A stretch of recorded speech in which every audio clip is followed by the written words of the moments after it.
And I thought we'd start off, Paddy, with trying to justify why Jude Bellingham will be achievable with regards to his wages. And the reason I'm bringing up Bellingham is I found out today that Arlene Tchouameni, who was moved to Real Madrid, of course, for 100 million euro, was pleasantly surprised, Paddy, to see that his wages there at Madrid are going to be £150,000 a week, which, you know, for a 100 million euro transfer kind of makes it believable again that Bellingham will probably accept a reasonable enough wage. Yeah, yeah, hopefully. There's no point in getting obscene money anyway, but I think you reach a certain amount of money that you don't need anymore. It's like you don't need for the sake of an extra 50 grand. Like they earn so much money now that they can have everything they ever wanted. So yeah, hopefully we won't be held to ransom with his wages, and or transfer fee. But yeah, very very modest, you would say, wages for Tchouameni. Yeah, I was very surprised because, you know, Madrid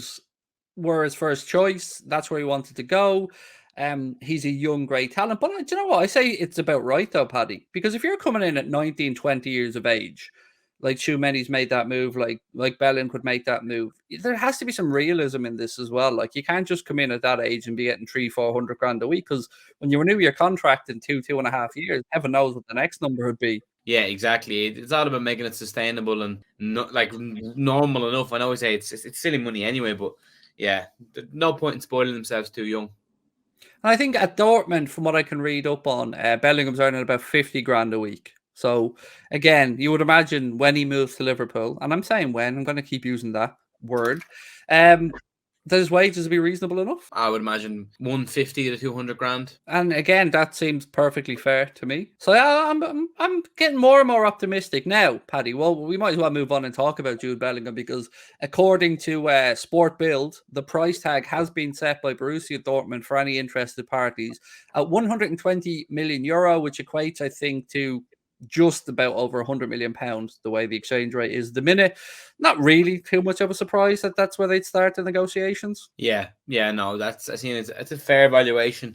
The man only turned 19, was it today or yesterday? So he's an insane talent with an insane future, and given all that, yeah, I think it's a fair price, and I'm expecting at least 100 million pounds. I love the bromance is there between him and Henderson, isn't it? Like he was there commenting immediately on Hendo's documentary, and then Hendo was there straight away wishing him a happy birthday. So read into it what you want, but I'm reading into it that the you know, Henderson's done his job. He's done the captain's job, and he's told Jude what's up, where to head. Yeah, you know, you always wonder about behind closed doors with footballers chats. Do they talk like us? Do they have them little things? Yeah, let's hope it's a matter of time. I just wish we get Bellingham done now. I think it's a dangerous game waiting until next summer. I think you could see an easily extra 50 million on his price tag if he has a good World Cup. But you know, by all accounts, Klopp wants him by hook or by crook. So you gotta hope.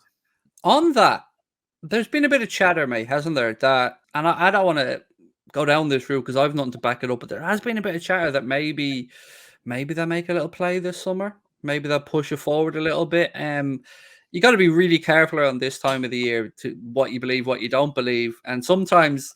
So I like to say, I think the reason these ITKs on Twitter and that exist so much is because they're telling people stuff that people want to hear, so they want to believe it deep down. Now, I've got no idea if there is any truth to the fact that Liverpool or anyone could be looking to get Bellingham before the World Cup, but I'd be extremely surprised if Dortmund agreed to that. I take a lot of stuff I see on Twitter with a pinch of salt, because there's these people who are nobodies saying shit like this just for the sake of a few clicks. I find it so cringe when I see people on Twitter who have like 5,000 followers act like they're in the know. Like, don't be talking fucking bollocks. Like, how the fuck do you know? I'd imagine we would make a move if someone else did. Dortmund are going to want to keep him because they've just lost. Dortmund are in good stead right now. They've sold Haaland. They've brought in Sule, Schlotterbeck, Ozcan for 5 million from Cullen, and they brought in Adeyemi and Haller. So they've improved their whole squad.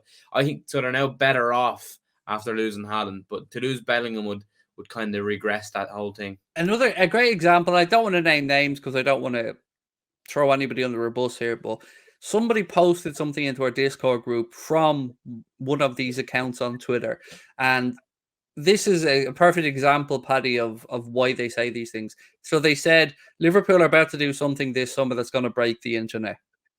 That was it. Now, my I think I know who that is. take on that is you're a lying piece of shit. Why not say what that thing is? The reason you're not saying what that thing is because saying vaguely break the internet gives you 3 or 4 outs if Liverpool do anything in this market. That's the truth. But I know they're duping fans. And this winds me up something fierce, mate, because you're lying to the very people stand shoulder to shoulder with you at games or support the same club that you do. It's to me, it's the lowest of the low just to try and make a name for yourself. If you know what that news is. Yeah, the tweet you're on about was actually someone I had exactly in my head about that.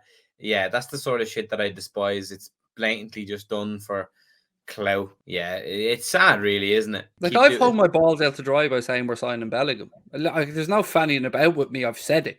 If it doesn't happen, flack's going to come my way, and that's absolutely fine because I'm very confident that I know what I'm talking about is right. That's what I'm like. Either say it or don't. Don't this vague nonsense. Like, it just does my head in, and it's duping people. It is. But then again, to the people who fall hook, line, and sinker for these things every time, they need to have a bit of cop on too. Like, ask yourself, go to the reputable sources that actually will know things, not the those second-hand accounts that are merely just doing it for the sake of I remember I used to like this is I was like 14, 15, and I was an admin on one of these like Liverpool Facebook pages, and I was bored one day and just put out a fake story that we had signed that Martinez guy from Porto back in the day, Jackson Martinez. I'd put out that we signed him. I was like, how do you know this? I was like, I don't. I just done it because I was bored. So it just kind of shows you the shit me and Connor set up a Blag account one time called Manuel Labor. It's where Mundo Sporto actually started from. And we put up a bullshit story just for the laugh that Gini Wijnaldum was going to sign for Lyon. Not only were Lyon fans immediately making welcome to Lyon videos for Gini Wijnaldum, get French football news. Yeah. They ran with it. Red Men picked it up. Loads of people ran with it. And me and Connor were just there going, it was just to prove how fucking easy it is if you wanted to go down that route. Like, yeah, that's what I mean. But people just believe anything. Like I'm very skeptical with what I believe. I didn't believe Sadio Mane was signing for Bayern until the pictures came out. Or, you know what I mean? Not that I didn't believe it, but until you see it from the proper places, you don't recognize it. But yeah, just be careful who you listen to, and don't listen to the boys who are just trying to say something for their 5 minutes of fame. Yeah, I didn't realise till today, Paddy, quite how close Sadio Mane came to signing for Manchester United before he came to Liverpool. Yeah, very close, wasn't it? So that was another one robbed off from Van Dijk as well, Thiago. Thank God we saved him from the graveyard that is Old Trafford. He, apparently Klopp intervened, and that's when Sadio changed his mind about where he was maybe going, and he ended up at Liverpool. And look, the rest, as they say, is history. The rest, he won it all, and we miss him very much. But good luck to him.